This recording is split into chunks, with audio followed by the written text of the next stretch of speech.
Never ever do this in After Effects, guys. If you do that, quit immediately, leave your house and touch some grass. You will save up so much time, and I bet if you knew them earlier, you saved up so much time that you could have saved the earth, started a family, earned some money, saved some kids, saved people, saved cats from a tree. Write in the comments if you knew any of these tips or not. I said, hold up, wait a minute, something ain't right. And if you even have more tips that I don't know about yet. So I will show you both the wrong and right way to do these things in After Effects. So the first one directly starts with organizing your clips and compositions. What I did in the past was, when selecting a clip, for example, I mean, it's different if you just have a 10-second clip. It doesn't make a lot of difference. But imagine you have a fan cam video. It's like literally 5 minutes long. And you are searching for the right clip and you scrub through it. You put it into your timeline and be like scrubbing through it, cutting it here. I don't know, searching for the right time, and then drag it along the timeline to find that whole ass scenes. And you see in a 3-second comp, it's really difficult to scrub through a 4-minute clip and then cutting it like this. Do you know how much time it costs? It costs half of my life. So what is the right way? The right way actually is not starting to search for your right clips on the timeline. No. You gotta think away the timeline. You search your clip here on the project, make a double click on it. And I bet with you guys, we at least were here once. And we were like, what is the sense of this thing? Because I didn't know about it too. But like here, we have the whole timeline, and here of course we need to scrub through it, but at least here it's more bearable because we don't have to drag the clip along the timeline, you know? We can scrub here and search for the right clips. For example, I want that clip of of Karina here. So I just use that in point, that's the in point, and the out point. So here, everything that is inside the blue line is what will be later on the timeline, but I want that part only for now. And here we're gonna press on set the out. And now we have that part, and you just need those two buttons. It's like the ripple insert edit or overlay edit. Ripple insert edit means if you have another clip on the timeline, it will be like somehow replaced and inserted inside the clip. I will show you an example later. And here overlay edit, it will just be like the word overlay says, overlapped. So press on overlay edit, and we got that clip now inside our comp. Oh my gosh. And now just do the same procedure again. Double click on the clip. I want this, and you don't need to press those two buttons. I mean, you can do it manually like this, but I like to use those two buttons and then do it like that. And then press again, overlay edit, but it will be always set there where you have your marker here on the timeline. So, but it's not a big thing. And now I show you what the ripple insert means. Oh my gosh, no. So let's use that time like here, and then if we, oh no. oh my gosh, no. Here, and then I will set it here maybe, and then ripple, and you see the clip got splitted now and replaced. So I always recommend you to use the overlay edit here until you want to overwrite anything. Changing mask. Bada bing bang boom.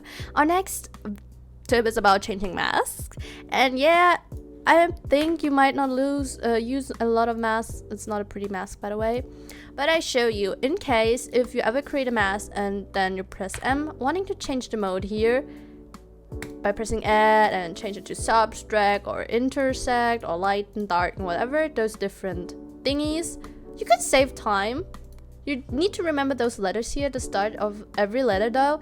If your mind cannot do this, I don't know, but you got a goldfish mind. But that's okay. I got a goldfish mind too. Just write it down on some piece of paper and have it next to your monitor. I don't know. But like, changing mask faster, the right way to do that is pressing on your mode and then just press this first letter of each mask. For example, you want the intersect mask. You don't have to scroll down, but press E for intersect and it will automatically change. It's important though that you have to press on the mode here first, and then we want, instead of intersect, we want add, so I press A, and you see it will automatically change. So for that, you just need to remember the starting letters of each mouse, but that's really easy. So that is the right way to do the math. Never struggle with keyframes ever again. So here I had that struggle too. Imagine you have created keyframes, but they don't suit your taste anymore, or you had a change in plans, for example, and you want to copy keyframes onto another clip and paste it in, but they have a different duration. For example, we have that shake here now, and I'd be like, oops, on the clip before I just had like a 12 millisecond clip, and now I pasted it onto a 3-second clip, and now the duration don't fit. You see, it's way too short. So what I would have done in the past to do it wrongly is I do it by my eye. But you can never trust your own eyes, guys. Your eyes are betraying you. That's the reason why you are Delulu. And Delulu is not the Salulu. That's what we learned. So what I did is just manually putting it like this. Literally like this. Of course, in that case, it's not that bad or difficult because we just have a few keyframes, but it gets more difficult as soon you have really a lot of keyframes, several more. Here it's okay though, because I just have like 3 keyframes, position, rotation, amount. But like imagine you have like several effects like glitches, glows, another shakes, twitch, whatever effects there are, and trusting your eyesight on there is not good. So the right way to do that, instead of manually repositioning your keyframes, is you select all your keyframes like that, and now press, hold it, okay? Hold the Alt button. Hold like your life depends on it. And then hold with the left mouse and click it. Wait, now it's not working. Gotta see. Now it looks kind of weird here. Normally it would be outstretched if we hold it. Right now it's not working. Sometimes it doesn't work, I don't know why either, but you should actually hold Alt and then you can stretch your keyframes out. Maybe that's a example. I will search for another effect. Okay, I got this for an example now.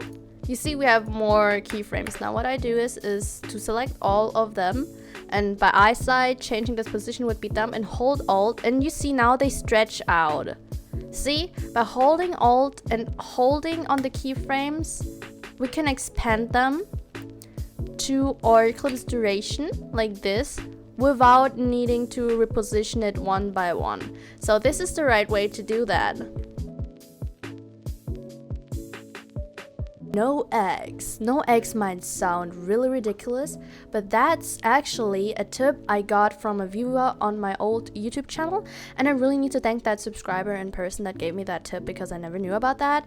It's definitely helpful for the people out there that love to work with shapes and motion graphics. So in the past, if creating a shape, we use the ellipse tool now because it would fit to the title of no eggs.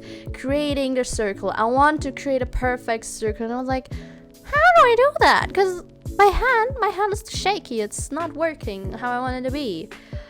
And you see, we got the ugliest circle we have here. No shame on eggs, by the way. I love eggs. I eat eggs. I don't know. We love chicken. We stand chicken. But yeah. So here, to do that the right way, to create the perfect circle is, you just gotta hold shift while creating it. So we create the circle and hold shift. Oh my god, it automatically changes to the most perfect circle there ever is. And hold shift, don't let go of the shift. Again, hold it like your life is on the lifeline, like that. And then you can let go. And we got a perfect circle, guys. And we can do that with different shapes too. I need to sneeze. Oh, whoa. I'm sorry. For example, with a rectangle. You see? We don't have a square, we have a ugly ass rectangle. Hold shift. Oh my god, we got a square! Multitasking shapes, it's again for our motion graphic fans out there. So, it's like 2-in-1 tip. So here, when creating a shape and holding the space bar, you can like reposition the shape, because while creating the shape, you cannot reposition it. You can only change the shape itself, but holding the spacebar makes it possible for you to change the position of the clip. And now you can hold shift in the spacebar and create the perfect shape plus moving it. So holding shift plus the spacebar gives you like 2 in 1. You see that? Oh my god. Okay, we love that tip. We stand that tip.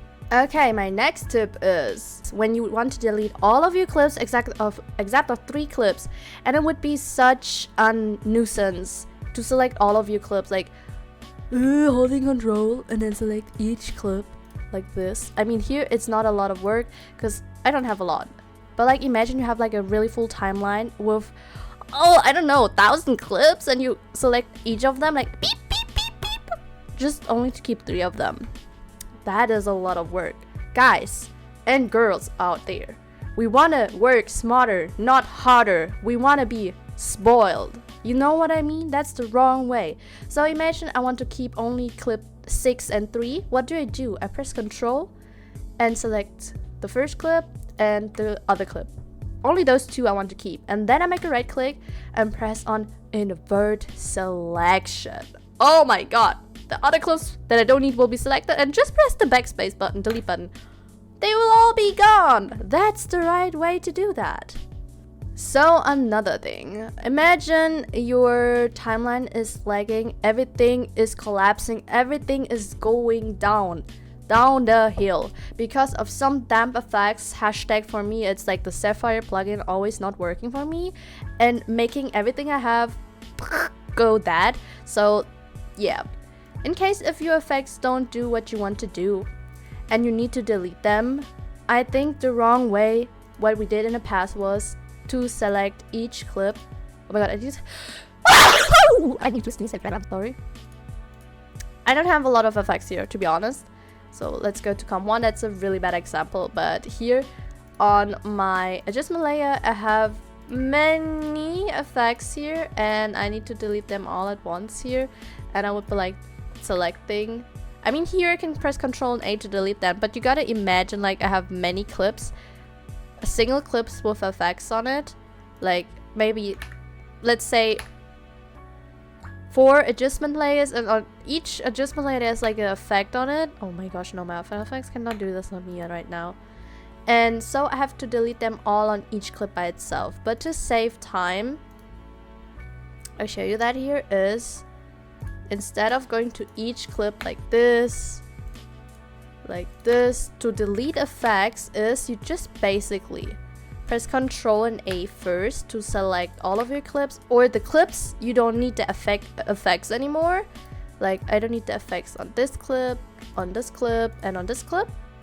Or just press Ctrl and A depending on which clip you want to delete those effects, and then you press Ctrl, Shift, and E like elephant, emo, Elizabeth effects, and then effects will be deleted. They will be gone on all selected layers, on all the layers that is selected. So showing you the next tip, I recommend you, if you're not subscribed to my channel yet, subscribe now. Do you know how much work I put into my videos? You should subscribe and not just ghost me. We don't support ghosting, guys. Teleporting through the timeline. Ooh, ooh.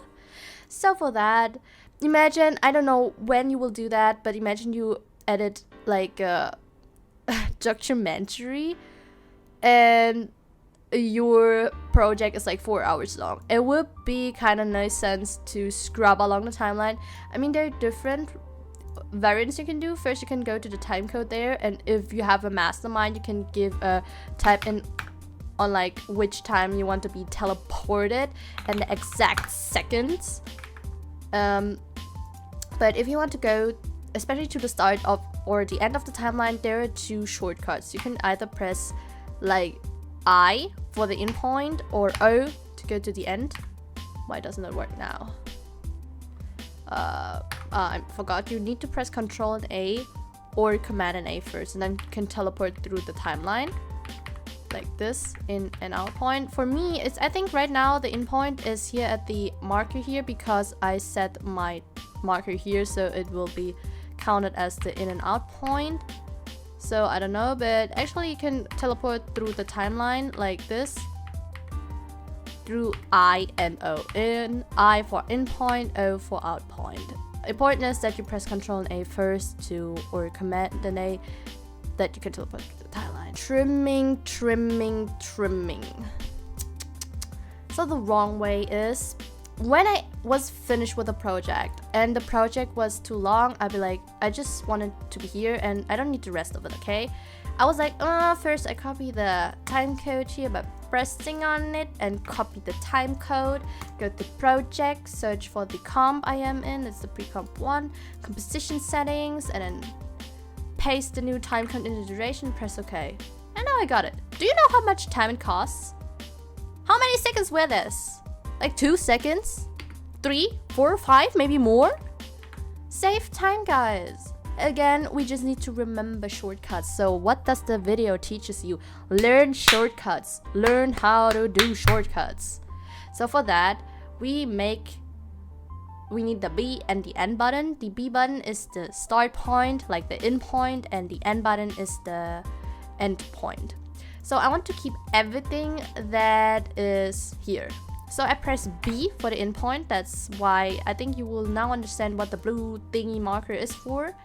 And I only want to keep this and press N for the out point.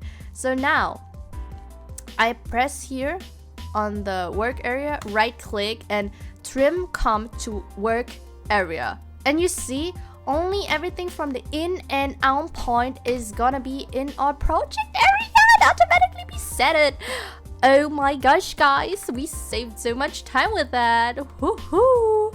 So this is the right way how to do that, and that's actually already it with the video.